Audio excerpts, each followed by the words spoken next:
Let's just finish our discussion. I have Honorable Ababu Namwamba and Honorable Farah Maalim. And just before we went on break, I was with you, Honorable Maalim, discussing national healing, the way forward for the country. No matter what verdict the Supreme Court will have on Monday, this election is not going to solve the problems that Kenyans are suffering from. But what will? Because dialogue has been elusive for NASA leader Raila Odinga and Uhuru Kenyatta. You know, I want to, Ababu had said that it's good to have a national healing. Mm-hmm. It's good for Kenyans to come together at that leadership level. But it can also not be something that's repeated all the time. Every time you lose an election, you then create a crisis so that you can have an accommodation. Ababu, in 2007, when we did the elections, was in parliament with me. And he could swear even today, unless he has changed his mind, that Raila had won that election and his victory was robbed. Mm-hmm. Because he actually pledged loyalty to Raila on the floor of the House instead of pledging loyalty to anybody else. So it's important we without any due regard to the persuasions that we ascribe to one time or the other. Today you're with Raila, tomorrow you're with Uhuru, which is, by the way, is very normal in politics. People, always find a reason to be with one or the other. But it's important to understand that there is, and the same thing also in 2013 when the elections were done, Ababu was one of those people who believed that Raila had been robbed of the victory, and it's there in both in print and also in audio and video. Now the point I'm trying to say is that I don't fault him on that. What I'm trying to tell him is that it needs somebody like him and me to sit down and say, look, we can't allow these things to continue all the time. Mm-hmm. First, we need to bring the nation into a healing process. We bring it together.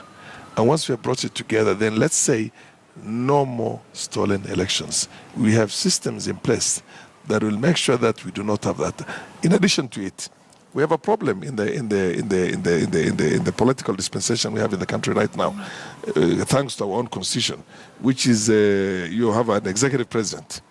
And, presidents, what was the figure last time? 54% is what was purported. Of course, the NASA side thinks that was inflated. But let's for argument's sake even say that it's there. Then you have 46% who are not voting for you, or 47%.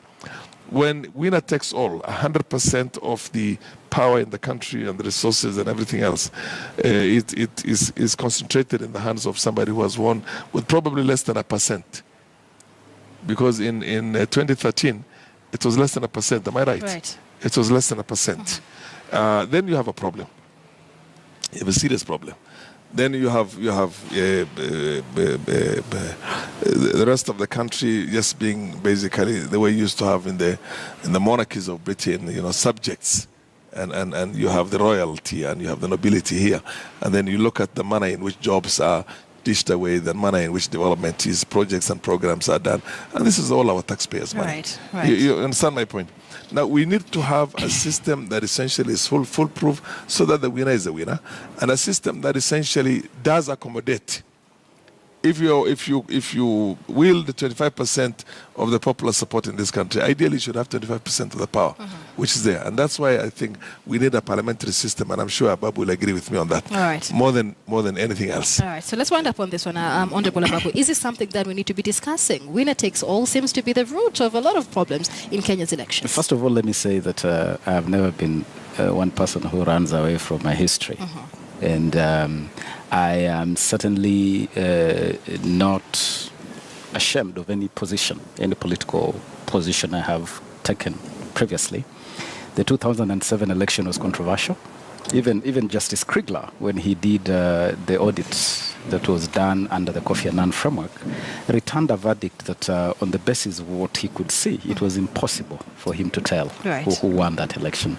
And so it is widely known that that was truly an election that was not handled in the best way you could imagine, but that is history. I still hold that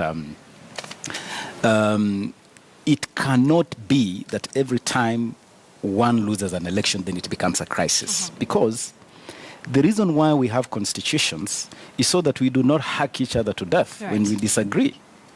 We do not burn down the country. We establish frameworks within that constitution that can enable us to resolve those issues. Right. As it were today, we have a constitution based on presidentialism as a principle of governance, and it's winner takes all.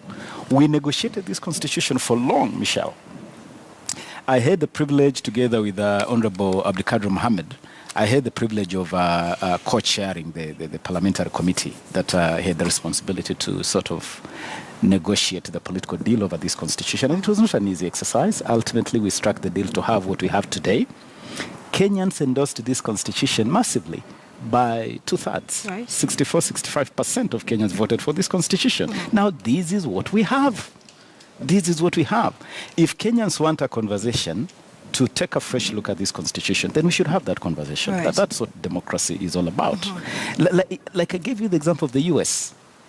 Sometimes the victory in the US is wafer thin. Right. You even have scenario like the one I just gave as an example, where one wins with the electoral college votes and loses the popular vote.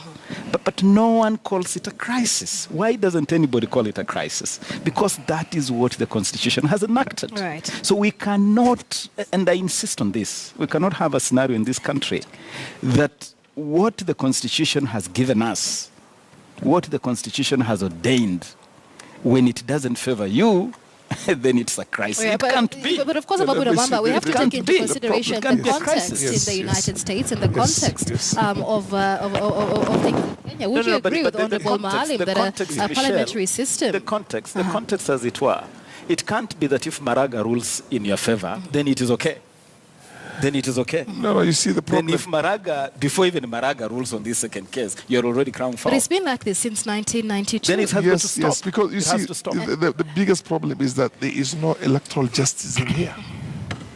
You win and your votes are stolen, and a loser becomes the winner, and the winner becomes the loser. I mean, it's happened in many places. I mean, look at, for example, in parts of Northeastern province, there were no elections. Basically, it was all done in the manner it was done. So the point we're getting at is, you see, they say, the famous Nigerian constitutional professor who said, if you make it impossible for people to change their government peacefully through a legitimate process that essentially is very open, without any hanky-panky business, then you make it inevitable for them to now seek that same power, but through other methods. You know what I mean? When elections, all failed states where there were civil wars and there were problems in the country emanated as a result of a stolen election. You see what I mean? Of a stolen election. Anywhere you go to, that's basically how it started off. And if we don't manage this very well, and we allow this to become it becomes a cycle, and then this time is stolen, another time is stolen, and then when somebody has his election votes stolen twice, the third time you call him a perennial loser. You see what I mean? I mean, you chide it. It's like once we have the instruments of government. I remember one time the deputy president saying that, look, we're out of the government and we won. There's no way we're going to lose when we're in the government. You see what I mean? Right. So you know what, you can definitely see what that means. That statement is loaded. Right. So it is a conversation. So it's a conversation. It's a conversation that essentially is that it's a do or die. You see, there's a lot of benefits that comes with becoming a president. You are the CEO of a country.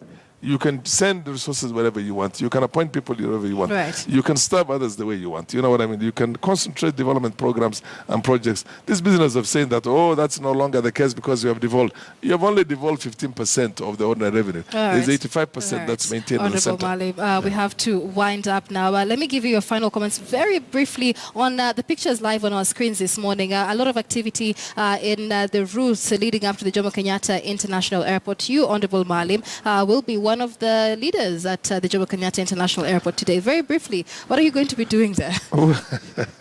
I don't know if I can go there right now. I mean, there's all that.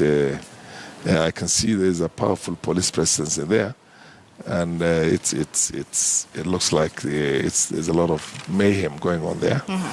And this are uncalled for. When we got independence in this country, we were agitating for independence, and our leaders went to Lancaster House Conference.